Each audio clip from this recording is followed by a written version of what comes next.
She smiled across the dinner table like she'd been waiting for that moment all night and said, "Olivia never made Daniel look this stressed." And I felt every single person in that room turn to look at me like I was the problem they had all silently agreed on. My mother-in-law didn't raise her voice. She didn't need to. The softness made it worse, sharper, more deliberate, and then she added, "Some women just don't know how to keep a man happy," while lightly touching Daniel's arm like she was comforting him from me, from his own wife, and no one said a word, not his aunt, not his cousins, not even Daniel, who just stared at his plate like this was normal, like I was supposed to sit there and take it, like I always had. And in that moment I realized something cold and clear. This wasn't a slip. It was planned. Every glance, every word, every comparison carefully placed to remind me exactly where I stood in that family, which was nowhere. And before I go any further, if this story speaks to your heart, only if it truly resonates with you, take a moment to like and subscribe, and maybe leave a comment telling me where you're watching from and what your local time is right now. I read every single one, and it means more than you think. My name is Emily Carter. I'm 29 years old, and that dinner was the night I realized my marriage wasn't the only thing being tested. It was the night everything in my life quietly shifted. But to understand why I didn't defend myself, why I just sat there and let her say those things in front of everyone, you need to understand what it had been like from the very beginning. Because this wasn't the first time Margaret Carter made me feel like I didn't belong. It was just the first time she decided to do it with an audience. I met Daniel 3 years ago in a coffee shop in downtown Seattle. He was kind, steady, the kind of man who listened more than he talked. And when he told me about his family, he made it sound like they were close, traditional, a little intense maybe, but loving. He didn't mention Olivia much back then, just that they had dated for a few years, and it ended because they wanted different things. I didn't think much of it. People have pasts, that's normal. What I didn't know was that his past wasn't actually in the past, not in that house, not in his mother's mind. The first time I met Margaret was at their home, a large, perfectly kept house in a quiet suburb about 30 miles outside the city. Everything about it felt curated, like nothing was out of place unless she allowed it. She hugged Daniel tightly, then looked at me with a polite smile that never reached her eyes and said, "You're different from what I expected." And I remember standing there trying to figure out if that was a compliment or not. It wasn't. I learned that quickly. Because over the next few months, every visit came with small comments, subtle at first. Olivia used to bring homemade desserts, or Olivia always remembered everyone's birthdays, said casually, like she was just reminiscing, but always directed at me, always followed by that same thin smile. And I told myself it wasn't personal, that I was reading too much into it, that if I just showed her who I really was, she'd come around. But the truth is, she already knew exactly who I was, and she had already decided I wasn't enough. What I didn't know yet, what no one at that table knew that night, was that Margaret wasn't just comparing me to Olivia. She was still talking to her, still meeting her, still planning something behind my back. And that dinner, that moment where she chose to humiliate me in front of everyone, wasn't just cruelty. It was a mistake she didn't realize she had already made. Because by then, I had seen something I wasn't supposed to see, and I had already started preparing for it. Margaret Carter was the kind of woman who never raised her voice, never said anything outright cruel in a way you could easily repeat to someone else. But everything about her made you feel like you were standing in the wrong place in your own life, like you had walked into a room where you were not supposed to exist, and everyone else already knew it except you. The first Thanksgiving I spent with Daniel's family was when I started to understand the pattern. It was a long table, maybe 12 people. Polished silverware, matching plates, the kind of setup that felt more like a performance than a meal. I had spent 2 hours that morning making a pecan pie from scratch because Daniel told me his mother loved homemade desserts. I remember holding that pie carefully in both hands when we walked in, hoping it would mean something, hoping it would show her I was trying. Margaret took one look at it, smiled politely, and said, "That is sweet, Emily, but Olivia used to make a bourbon pecan pie that Daniel absolutely loved." Then she turned and placed mine on the far end of the counter, untouched. While she brought out a perfectly arranged dessert tray, she said Olivia had shown her how to plate years ago. No one commented, no one said it was unnecessary, it was just accepted.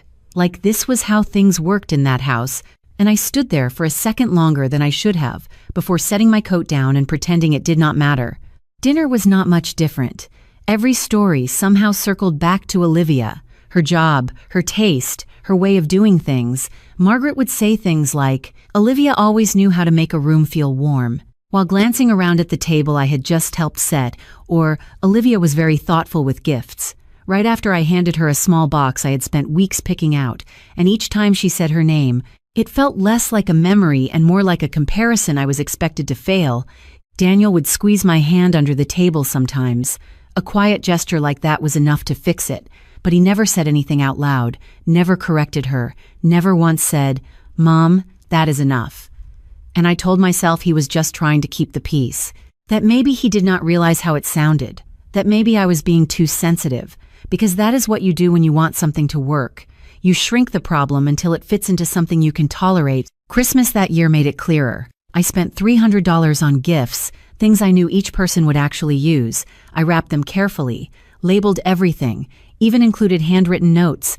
Margaret opened hers, a silk scarf I had seen her admire in a boutique weeks earlier, and she smiled that same careful smile and said, "It is lovely, Emily, but Olivia always remembered I prefer cashmere." Then she folded it back into the box like it was something temporary, something she would not keep. I remember laughing softly like it was a joke, like I understood, because everyone else did, and that was the moment I realized it was not about the gifts, or the food, or anything I could change. It was about a standard that had already been decided before I ever showed up, and I was just filling a space that was never meant to be mine. The thing is, I might have kept going like that, kept adjusting, kept trying to earn something that was never going to be given, if it had just been small comments and subtle comparisons, if it had stayed quiet and controlled, but it did not, because a few weeks before that dinner, something happened that made all of it impossible to ignore.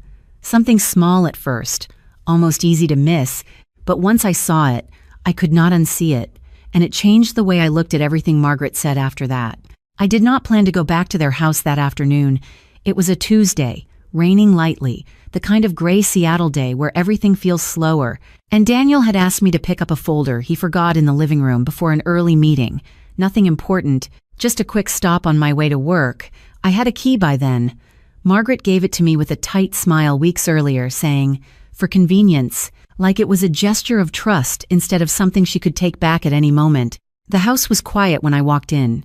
No car in the driveway, no sound from the kitchen, just the faint hum of the refrigerator and the ticking of a wall clock that always seemed too loud in that space. I remember placing my bag on the entry table and walking toward the living room, thinking only about grabbing the folder and leaving. But then I heard voices, low, close, coming from the den down the hallway.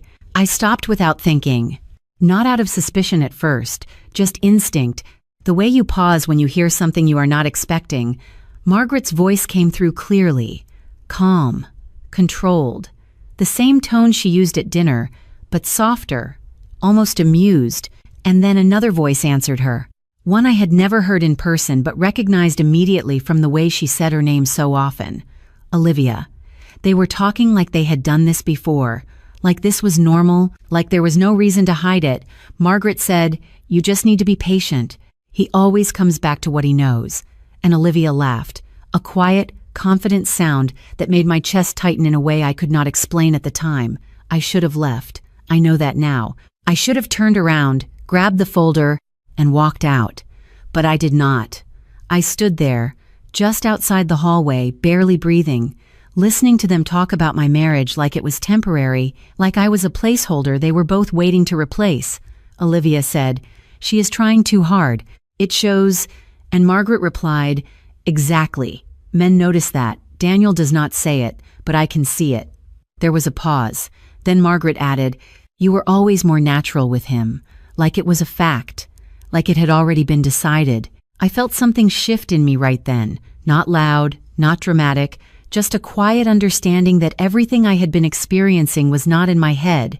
It was real, it was intentional, and it was ongoing. I do not remember walking into the living room. I only remember standing there a few minutes later, holding the folder, my hands steady in a way that surprised me. The conversation in the den faded as they moved further inside, unaware I had been there at all, unaware that I had just heard enough to change everything. That night, Daniel came home late, tired, distracted, and I almost told him, I almost said everything about the voices, the words, the way his mother and his ex spoke about us like we were already over. But something stopped me. Something about the way he loosened his tie and asked, "Did you grab the folder like nothing else mattered, like this was just another normal day?" I looked at him for a long second and said yes. And that was the moment I made a decision I had never made before. I was not going to confront them, not yet. I was not going to argue or defend myself or try to prove anything with words, because I had just seen what words meant in that house. They meant nothing. What mattered was proof. What mattered was timing. And for the first time since I met Margaret Carter, I stopped trying to earn my place in that family and started paying attention instead. And the more I paid attention, the more I started to notice things that did not add up. Small details, missed calls, names that came up too often, conversations that stopped when I entered the room. It was subtle, almost easy to dismiss. But once you see a pattern, you cannot unsee it. And I realized something else too.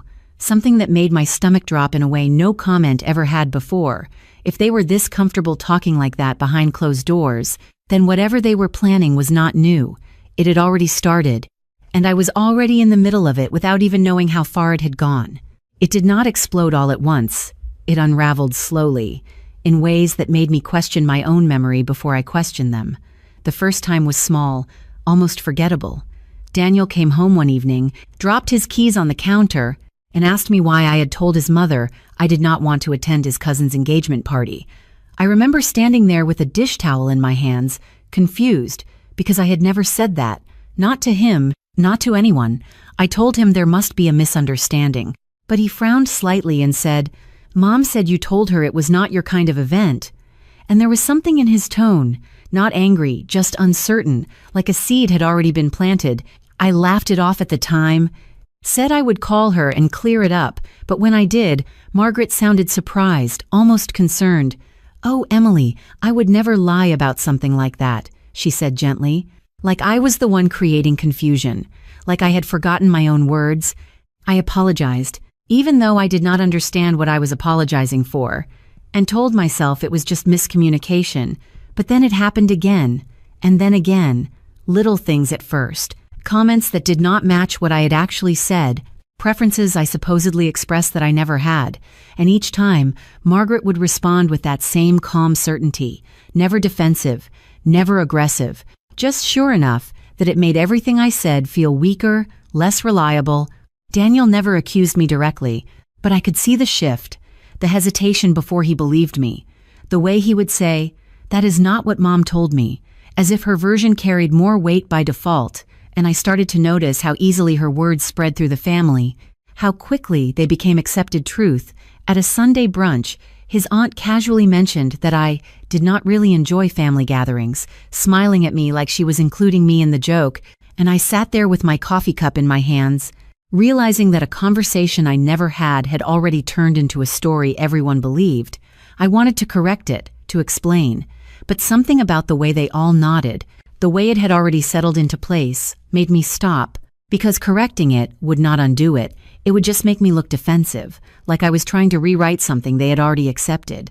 The real shock came 2 weeks later. Margaret hosted a small dinner, just immediate family, nothing formal, but the atmosphere felt different the moment I walked in, quieter, more watchful, like something had already been decided before I arrived. Halfway through dinner, she set her fork down and said, "Emily, I think we need to talk about something." Her tone soft, almost concerned, and every conversation at the table stopped instantly. I felt Daniel shift beside me, his attention snapping toward her. She continued, "I have been hearing things that worry me, about how unhappy you have been, about how you feel this marriage might have been a mistake." For a second, I did not understand the words. They did not connect to anything real in my mind, and then it hit me all at once. A cold wave of realization that made my hands go still in my lap. I looked at Daniel, expecting confusion, expecting him to laugh it off. but he was staring at me, searching my face like he was trying to find the truth in it, and that was the moment everything inside me dropped. Because I saw it clearly. He was not questioning her. He was questioning me. I tried to speak, to say I had never said anything like that, but Margaret gently shook her head, like she was disappointed, not angry, just sad. "Emily, it is okay to admit when something is not working," she said, and there it was, the trap fully formed, not loud, not dramatic, just a quiet narrative placed in front of everyone, one that made me look like the unstable one, the dissatisfied one. The problem, and the worst part, was not what she said. It was how easily everyone accepted it, how quickly the room shifted around me, how fast I went from being a guest at the table to being the subject of a conversation I never started. I felt my throat tighten, not from panic, but from something deeper, the realization that I was losing control of my own story in a room full of people who thought they already knew it. And in that moment, sitting there under their quiet attention, I understood something that changed everything. This was never about small comments or comparisons. This was a plan, and it had already gone further than I thought, because somehow, without me even knowing when it started, they had begun to replace my truth with theirs, and everyone, including my own husband, was starting to believe it. That night did not end with shouting or confrontation. It ended with silence, the kind that stretches across a room and makes everything feel slightly off, like the air has shifted and no one wants to acknowledge it. Daniel barely spoke on the drive home, his hands steady on the wheel, his eyes fixed on the road, and I kept waiting for him to say something, anything that would anchor me back to reality. But he did not. When we got home, he loosened his jacket, set his phone on the counter, and finally said, "I just need some time to think." And that sentence stayed with me longer than anything his mother had said, because it meant he was considering it, considering that I might have said those things, considering that maybe I was the one hiding something. I tried to explain. I told him exactly what happened, every word, every detail, but I could hear it in my own voice, how it sounded against the version he had already been given, less certain, less clean, like I was trying to undo something that had already been decided. He nodded, but it was not agreement, it was distance. And when he went to bed early that night without saying goodnight, I sat alone in the living room, staring at my phone, realizing I had never felt this far from him before. The next morning, I called Margaret. I kept my voice calm, respectful. I asked her directly where she had heard those things, and she responded the same way she always did, gentle, composed. "Emily, I am not trying to cause problems. I am just concerned about my son," she said, like this was about care, not control. I asked her if she could be mistaken, if maybe something was misunderstood, and there was a pause on the line, just long enough to feel intentional, before she said, "I do not think I would misunderstand something like that." And that was it. No anger, no escalation, just certainty, the kind that leaves no space for your version to exist. I sent Daniel a message later that day, a long one, explaining everything again, breaking it down step by step, trying to make it make sense. He replied hours later with just one sentence, "I hear you, I just need some space." And I stared at those words for a long time, because they did not mean what they sounded like. They did not mean he believed me. They meant he was choosing not to decide yet. And in that space, her version had room to grow. Over the next few days, I tried everything I could think of. I sent emails, carefully written, calm, clear, not emotional, just facts. I even wrote a letter, something I had not done since I was a teenager, because I thought maybe if he saw it on paper, if he could read it without interruption, he would understand. I left it on his desk before he left for work. He never mentioned it.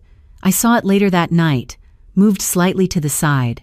Like it had been read but not absorbed, I reached out to his sister, hoping maybe she had heard something different, something that could help me trace where this started. But she responded politely, distant, saying she did not want to get involved. And that was when I realized how far it had spread. This was not just between me and Margaret anymore. It had become something shared, something quietly accepted across the family. I even went back through my own messages, my own calls, looking for anything that could have been taken out of context, anything that might explain how this narrative started. But there was nothing, no proof of what she was claiming, just the absence of evidence, which somehow made it harder, because I could not disprove something that had never actually happened. Each attempt I made to fix it only seemed to push me further away, like every explanation added another layer of doubt instead of removing it. And the worst part was not the conversations, not the messages, not even the silence from Daniel. It was the way I started to feel in my own life, like I was stepping carefully around something invisible, like I had to measure every word, every reaction, because I did not know what would be taken, twisted, and turned into something else. By the end of that week, the house felt different, quieter, heavier. Daniel stayed later at work. Our conversations became shorter, more practical, and I stopped trying to explain, not because I had given up, but because I realized I was talking into something that was no longer listening. And for the first time since all of this started, I felt completely alone, not just in that house, but in my own story, like I had been pushed to the outside of something I used to belong to, watching it change without me being able to stop it. It did not break all at once. It faded, quietly, in the spaces between conversations that never happened and the distance that kept growing without anyone naming it. Daniel stopped asking how my day was, stopped sitting next to me on the couch, stopped reaching for my hand without thinking. The small things disappeared first, and then the bigger ones followed. One night he said he was going to stay at his mother's house for a few days to clear his head. Just a few days. He said it like it was temporary, like it was reasonable, and I nodded because I did not know what else to do. But when he left with an overnight bag and did not look back before closing the door, I felt something settle inside me that I could not ignore. The apartment felt larger after that, quieter in a way that made every sound stand out. The hum of the refrigerator, the ticking clock, the soft echo of my own footsteps across the floor. I moved through my own home like I was visiting it, like I was no longer fully part of it. I kept expecting a message from him, something simple, something normal. But the only texts I received were short, practical, "I will pick up the rest of my things later," or "I need more time," and I read them over and over, trying to find something hidden between the words, some sign that he was still there, that we were still something real, but there was nothing, just space. I tried calling once, just once, and it went to voicemail after 2 rings. I did not leave a message. I just stared at the screen until it went dark, and that was when I stopped reaching out, not because I did not care, but because I realized I was the only one trying to hold something together that had already been let go. A week passed, then another, and I heard about things not from him, but from others, small details that somehow made their way back to me, that he had been having dinner at his mother's house regularly, that Olivia had been there too, not introduced as anything new, just present, like she had always belonged, like nothing had changed. And I remember sitting at my kitchen table one evening, a half-finished cup of coffee in front of me, realizing that I had been replaced in conversations before I had even been told I was gone. There was no official ending, no clear moment where someone said this is over. It just happened quietly, in the background. While I was still trying to explain myself to people who had already stopped listening, I went through the motions of my days, work, errands, small routines that kept things moving, but everything felt distant, like I was watching my own life instead of living it. Nights were the hardest, not because anything dramatic happened, but because nothing did. No messages, no calls, no effort from the person who was supposed to stand beside me. And the silence said more than anything else could have. It said I was no longer being chosen, and that realization was not loud. It did not come with anger or tears. It came with a kind of stillness that settled deep and stayed there. I stopped checking my phone every few minutes, stopped replaying conversations in my head, stopped trying to figure out what I could have done differently, because for the first time, I understood that this was never something I could have fixed. It was built long before I knew it existed, and I had just been placed inside it. And when that finally became clear, something else shifted too. Not hope, not yet, but something quieter, something steadier. The first hint that maybe, just maybe, I did not have to stay in a place where I was constantly being rewritten by someone else. The first thing I did was change the mornings. Not in a dramatic way, just small, deliberate shifts. I stopped waking up and reaching for my phone, stopped checking for messages that were not coming. Instead, I made coffee, real coffee, not the rushed kind I used to drink before running out the door. I sat by the window and let the silence exist without trying to fill it. And for the first time in weeks, it did not feel heavy. It just felt quiet. I went back to work with a different focus. I stopped leaving early, stopped volunteering to adjust my schedule around someone else's life. I stayed late when I needed to, took on projects I had been hesitating to accept before, the kind that required more responsibility, more visibility. My manager noticed within a couple of weeks. Nothing big at first, just a comment in passing. "You have been stepping up lately." And I nodded, not explaining. Because there was nothing to explain, I was not trying to prove anything anymore. I was just no longer holding myself back. Weekends changed too. I stopped driving out to that house 30 miles away, stopped trying to maintain something that had already let me go. Instead, I filled that time differently. I signed up for a professional certification course I had been putting off for almost a year. 3 nights a week, 2 hours each session, sitting in a classroom with strangers who did not know anything about my past, who did not see me as a comparison or a placeholder, just another person working towards something, and that mattered more than I expected.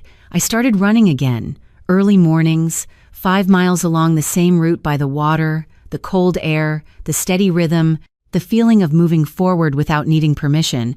It grounded me in a way conversations never did. There were moments, of course, when things came back. A memory, a sentence, the way Margaret's voice would echo in my head at the most random times. But instead of arguing with it, I let it pass, like background noise that no longer controlled the room. I updated my resume one evening without overthinking it, added the new responsibilities I had taken on, the certification in progress, things that reflected what I was actually doing, not what I had been minimizing before. A few weeks later, I applied for a position I would not have considered 6 months ago. It required more experience, more confidence, both things I had doubted I had, but I applied anyway, not expecting much, just taking the step. The interview process was quiet, straightforward, 2 rounds, then a final meeting with a director who asked direct questions and listened to the answers without interruption. No hidden meanings, no comparisons, just clarity. I walked out of that building feeling something unfamiliar. Not excitement exactly, but alignment, like I had stepped into a version of my life that had always been there, but I had not allowed myself to fully enter. Days passed, then a week, and I did not check my email obsessively. I went to my classes, did my runs, focused on my work, and then one afternoon, sitting at my desk, I saw the subject line come through. Simple, professional, no drama, just an offer. I read it once, then again, slower, making sure I understood it correctly. It was more than I had expected, not just in salary, but in scope, in responsibility, in recognition of what I was capable of doing. I closed my laptop for a moment and sat there, letting it settle, because for the first time since everything had fallen apart, something was coming together without anyone else's approval, without anyone else's interference. And as I looked out the window, the city moving steadily below, I realized this was only the beginning of something I had not fully seen yet, something that would matter in ways I could not explain to anyone who had already decided who I was supposed to be. I did not celebrate the offer right away. I read it carefully, line by line, the title, the responsibilities, the numbers, the expectations. It was a senior role, one that required leadership, decision-making, visibility across teams I had never worked with before. And for the first time, I did not question whether I was ready. I accepted it the next morning with a short, clear response, no hesitation, no second-guessing, just yes. The first day in that new office felt different from anything I had experienced before. The building itself was modern, glass and steel, 30 floors overlooking downtown, but it was not the view that stayed with me. It was the badge they handed me at reception, my name printed cleanly beneath the company logo, Emily Carter, Senior Operations Manager. I looked at it for a second longer than necessary before clipping it onto my blazer, not because of the title itself, but because of what it represented, something earned, something built without anyone else deciding whether I was enough. The role demanded more than I had ever given before. Longer hours, more responsibility, meetings where I was not just present but expected to lead. And I did, not perfectly, not without learning curves, but consistently, steadily, the kind of growth that does not announce itself loudly, but becomes undeniable over time. People started coming to me with questions, decisions, problems that required clarity, and I noticed something in the way they spoke to me. Not cautious, not comparative, just direct, respectful, based on what I was actually doing, not who I was being measured against. I started to see the results in small, concrete ways: a project delivered ahead of schedule, a process improved that saved the company time and money, recognition in a team meeting that was simple but genuine. "This would not have happened without Emily," my director said once, and I nodded, not deflecting it, not minimizing it, just accepting it as part of what I had done. My routines adjusted around this new pace: early mornings, structured days, evenings that were full but purposeful. The certification I had started became something I completed, a framed document now sitting on my desk next to my laptop, another quiet marker of progress. I upgraded small things in my life too, not out of impulse, but out of alignment. A better apartment closer to the office, a space that felt like mine in a way the old one never did. Furniture I chose without compromise, a layout that reflected how I actually lived, not how I thought I was supposed to. Months passed like this, steady, focused, almost calm, and somewhere along the way, the constant echo of the past faded into something distant, not gone, but no longer defining. I did not talk about it, not at work, not with new people. It was not a secret. It just was not relevant anymore. What mattered was what I was building now, and it showed in my posture, in the way I walked into meetings, in the way I spoke, without second-guessing every word. Confidence did not arrive all at once. It accumulated, through repetition, through results, through the quiet understanding that I could trust my own judgment. One afternoon, standing in a conference room with a team gathered around the table, presenting a strategy I had developed over weeks, I caught my reflection briefly in the glass wall: structured blazer, badge visible, posture steady, voice clear, and for a moment I saw the difference, not just in how I looked, but in how I carried myself. There was no hesitation, no need to prove anything beyond what I was already doing. And as the meeting ended and people filed out, one of my colleagues paused and said, "You have a way of making things feel certain," and I thanked him because that was exactly what I had been building. Certainty, not from anyone else, but from within. Later that evening, as I packed my bag and turned off the lights in my office, my phone buzzed on the desk, a number I had not seen in months, one I had stopped expecting to appear at all. And as I looked at the screen, the past and the present aligned in a way I knew was not accidental, because everything I had become since then was about to be seen by the very people who once decided I was not enough. The number stayed on my screen for a few seconds before I answered, long enough for me to notice that my hand was steady, not because it did not matter, but because it no longer had the same power over me. When I picked up, there was a pause on the other end. Then Daniel's voice, quieter than I remembered: "Emily, just my name, nothing else, no explanation, no context," like he was testing whether he still had access to me. I did not fill the silence for him. I let it sit there, and after a moment he continued, "Mom is hosting a dinner this weekend. She wants the whole family there." He hesitated slightly, then added, "She asked if you would come." I leaned back in my chair, looking out at the city lights through the glass wall of my office, the reflection of myself faintly visible over it, and for a second, I almost said no, not out of anger, just because it no longer felt necessary, but something in the way he asked, something unfinished, made me pause. "Why?" I asked, simple, direct. He exhaled softly, like he had expected that question. "She says she wants to clear things up," he replied, and there was a subtle shift in his tone when he said it, something that did not quite align, something I recognized now in a way I had not before. I thought about the last time I sat at that table, the way the room had turned toward me, the quiet certainty of her words, the way my own voice had been made to feel unreliable, and I also thought about everything that had happened since then, everything I had built without them, everything they had not seen.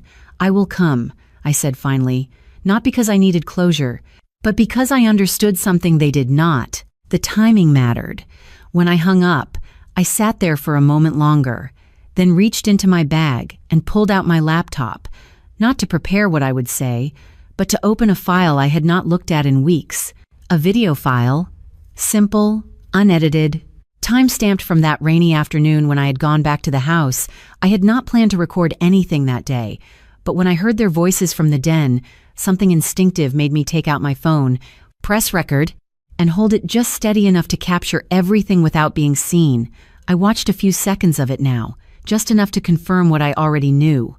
Margaret's voice, calm and precise. Olivia's laughter, the words that had quietly dismantled my life playing back exactly as they were said. No interpretation, no distortion, just truth. I closed the laptop and placed it back in my bag, not with urgency, not with hesitation, just with intention. The next 2 days passed without much thought about the dinner. I went to work, led meetings, signed off on decisions that impacted teams and timelines. Everything moved forward the way it had been, steady, controlled, and when Saturday evening arrived, I got ready the same way I did for any other event. Structured blazer, simple dress, nothing dramatic, just deliberate. I drove out to the house just after 6, the same route I used to take every weekend.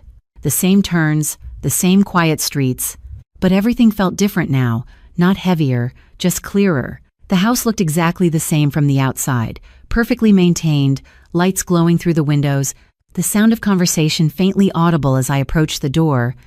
I rang the bell and waited, not long, just enough to hear footsteps on the other side. When the door opened, Margaret stood there, composed as always, her expression polite, almost welcoming, but her eyes searched my face for something I did not offer. "Emily, I am glad you came," she said, stepping aside to let me in. The living room was already full, familiar faces, relatives who had once watched me be quietly dismantled, now turning to look at me again, but this time something was different. Not in them, but in me. I walked in, placed my bag carefully near the chair, and took my seat at the table without waiting to be directed. Conversations resumed, polite, controlled, the surface of normalcy carefully maintained. Daniel sat across from me, his posture slightly tense, his eyes flicking toward me and then away. Olivia was there too, seated near Margaret, composed, confident, like she had never left, like she had always belonged. Dinner began, plates passed, small talk exchanged, but underneath it all, there was something else, something unspoken but present. Like everyone was aware that this was not just a meal, that something was about to happen. Margaret eventually set her fork down. The sound light but intentional, and the room responded instantly. Conversations fading, attention shifting toward her. She looked around the table, then back at me, her expression calm, controlled, exactly as it had been that night. "I think it is time we address a few things," she said, and I met her gaze without looking away, my hand resting lightly on the edge of my bag, knowing exactly what was inside it, knowing exactly what would happen next. And for the first time since all of this began, I was not waiting to defend myself. I was waiting for the right moment to let the truth speak for itself. Margaret folded her hands lightly on the table, her posture composed, her voice measured, exactly as it had always been. "Emily, I think it is best if we are honest tonight," she said, glancing briefly around the room as if inviting agreement before continuing. "There has been a lot of confusion, and I believe it comes from things you have said that do not align with what this family values." The words were careful, structured, designed to sound reasonable, and I noticed how easily people nodded along, how quickly the room settled into her version of the moment. Daniel did not interrupt. Olivia sat quietly beside her, her expression calm, almost expectant, like she already knew how this would end. I let Margaret finish, let her build the narrative the way she always had, patient, controlled, until she finally paused and looked at me, giving me space to respond. But it was not really space. It was an opening she expected me to fill the same way I always had before, with explanations that could be questioned, with emotion that could be reframed. I did not speak right away. I reached down instead, unzipped my bag slowly, not in a dramatic way, just enough to shift the attention without forcing it. Then I took out my laptop and placed it gently on the table, the sound of it touching the wood, quiet but noticeable. A few people exchanged glances. Margaret's expression did not change at first, but her eyes flicked toward it just for a second. "Before I say anything," I said, my voice even steady, "I think it is more useful if everyone hears something directly." There was a brief pause. Not confusion, but uncertainty, because this was not how these conversations usually went. I turned the screen slightly so it faced the center of the table, opened the file, and pressed play.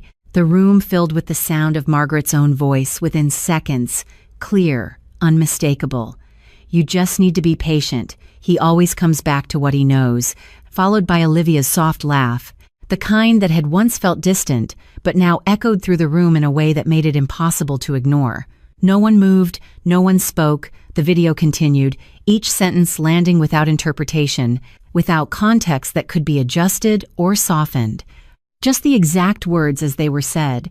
"She is trying too hard, it shows," Olivia's voice again. And then Margaret responding, calm and certain. "Exactly. Daniel notices more than he says.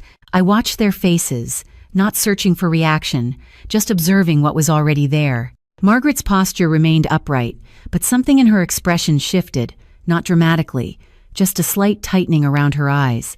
Daniel's gaze dropped to the table, then lifted again toward the screen, like he was trying to reconcile what he was hearing with what he had believed.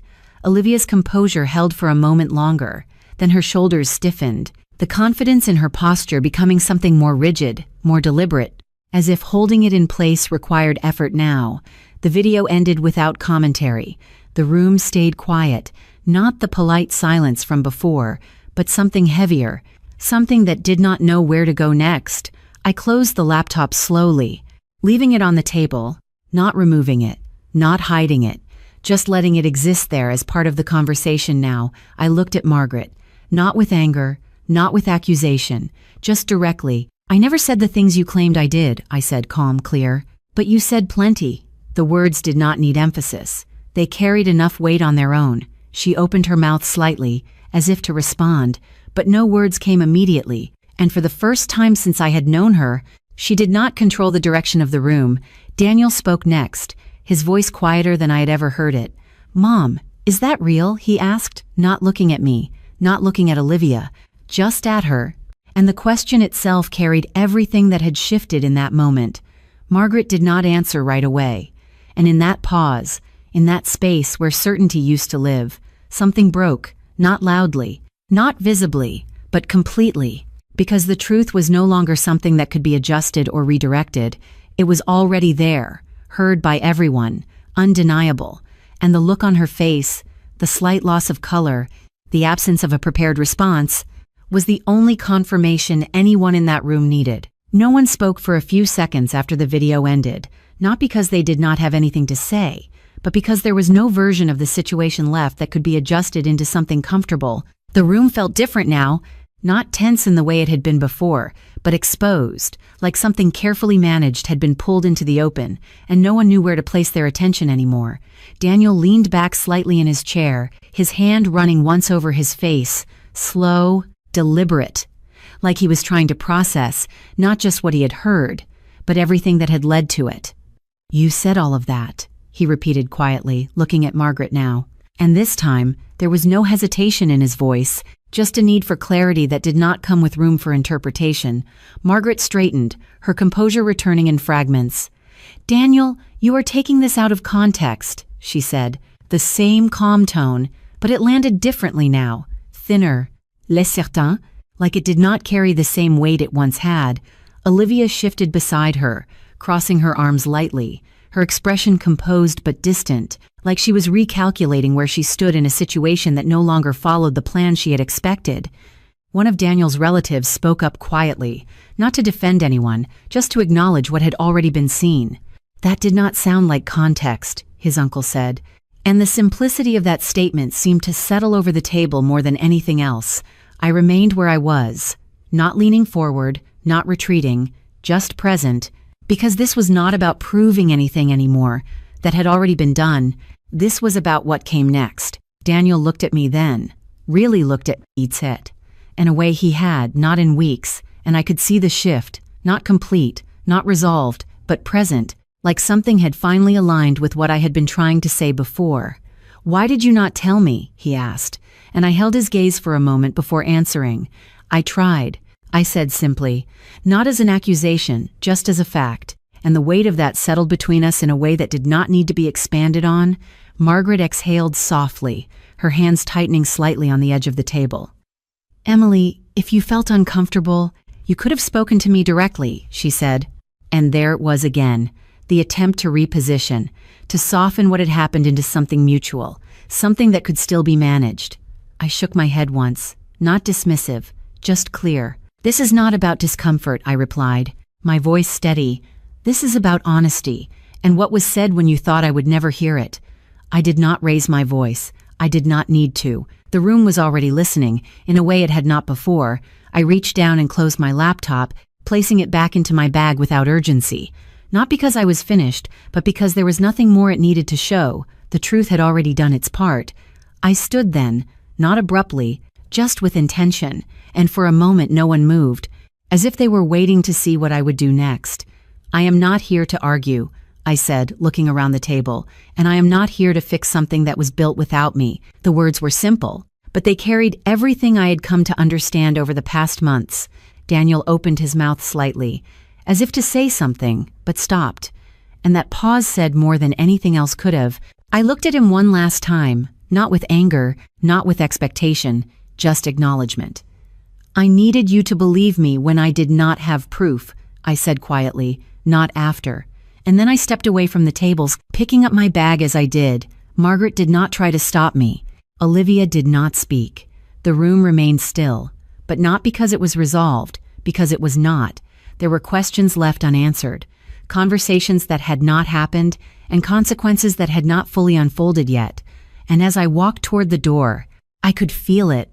Not the weight of what had happened, but the absence of something that used to hold me there, something that was no longer mine to carry. The drive home that night felt different from every other time I had left that house, not because something dramatic had changed in the world around me, but because something inside me had finally settled into place. There was no rush in my thoughts, no replaying of conversations, no need to explain or justify anything to myself, just a quiet clarity that stayed with me all the way back through the same streets I used to drive with a sense of obligation. When I walked into my apartment, the space felt like it belonged to me in a way it never had before, not because it was new or different, but because I was no longer carrying anyone else's expectations into it. The next morning, I woke up at the same time I always did, made my coffee, and sat by the window, watching the city move the way it always had, steady, indifferent, and for the first time in a long time, I felt aligned with it instead of out of place within it. Daniel called a few days later, his voice softer, more uncertain than I had ever heard it. He said he was sorry, that he should have listened sooner, that he did not realize how far things had gone. I listened without interrupting, not because I needed to hear it, but because I wanted to understand where we stood now. And when he finished, I thanked him for saying it. I meant that, but I also told him something else, something simple and clear, that trust does not return to where it was. Just because the truth finally arrives, it rebuilds differently, if it rebuilds at all. There was no anger in my voice when I said it. No finality meant to hurt him. Just honesty. The same kind I had been denied before. We did not make any decisions that day. We did not define what we were or what we would be. And that was the point. I was no longer trying to force a resolution just to feel secure. Margaret never called. Not to apologize. Not to explain. And I did not expect her to. Some people protect their version of the world more than they protect their relationships, and I had learned to stop trying to change that. Olivia disappeared from the picture the same way she had existed within it, quietly, without acknowledgement, and I did not follow where she went, because it was no longer my story to track. What remained was my life, the one I had rebuilt piece by piece without waiting for permission, the one that now moved forward on my terms, not shaped by comparison or expectation, but by choice. Weeks later, I was back in my office, finishing a long day, the city lights stretching out beyond the glass, my reflection faintly visible in the window again. But this time, it did not feel like I was looking at someone I was trying to become. It felt like I was seeing myself clearly for the first time. I reached up and unclipped my badge, holding it in my hand for a moment, the weight of it small but real, a simple object. But it represented something far larger than a title or a role. It represented the version of me that did not wait to be validated before moving forward, the version of me that chose to listen to her own instincts, instead of questioning them into silence. And if there is anything I have learned from all of this, it is that your intuition often speaks long before your reality catches up, and ignoring it does not make it disappear. It only delays the moment you have to face it. So if you are listening to this, and something inside you has been telling you that something is not right, that you are being asked to shrink, to adjust, to become someone smaller, just to fit into a space that was never built for you. Do not ignore that voice. It is not there to make your life harder. It is there to guide you towards something truer, something that will not require you to lose yourself just to belong. Protect your boundaries even when it feels uncomfortable. Protect your time, your energy, your financial independence, because those are the things that allow you to walk away when you need to. And walking away is not failure. It is often the first step toward becoming who you were meant to be. I am Emily Carter. I am 29 years old. And the lesson I want to leave you with is simple. You do not need to be chosen by the wrong people to prove that you are worthy. And if this story found you at the right time, maybe there is a reason for that. Maybe it is a reminder that you are allowed to start over, to rebuild, to redefine what your life looks like without waiting for someone else to approve it. Thank you for being here, for listening, for sharing this moment with me. Because sometimes knowing that someone else understands is enough to make you feel a little less alone. And if you want to hear more stories like this, stories about truth, growth, and finding your way back to yourself, there are more waiting for you, just ahead, and the next one might be the one you did not know you needed until now.